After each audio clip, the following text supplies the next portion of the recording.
Welcome to my mini blog. তো আজ সকাল সকাল ভোরবেলায় আমরা বেরিয়ে গেছি দক্ষিণেশ্বরের উদ্দেশ্যে। আমি আর ভাই আছি দক্ষিণেশ্বর। তো আমরা দক্ষিণেশ্বরের দিকে চলে এসে স্কাই ওয়াকে উঠে গেছি। এখান দিয়ে আমরা যাব, একদম গেটের ওখান দিয়ে ঢুকে যাবো। আমরা নিচ দিয়ে যাইনি, এখানে প্রচুর দোকান খুলেছে, তো এখান থেকেও তোমরা নিতে পারো। আমরা ভেতর থেকেই নিয়েছি।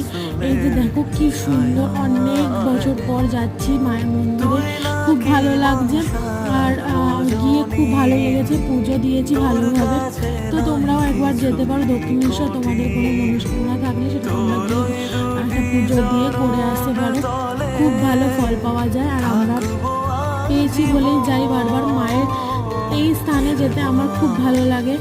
আর তারপরে এখানে আমরা গেছিলাম হচ্ছে ঘাটের দিকে। ঘাটে প্রচণ্ড হাওয়া দিচ্ছিল, এত ভোরবেলায় যে এত সুন্দর হাওয়া দিচ্ছিল, আমাদের খুব ভালো লাগছে। আমার যে গরম সেটা বোঝাই যাচ্ছিল না।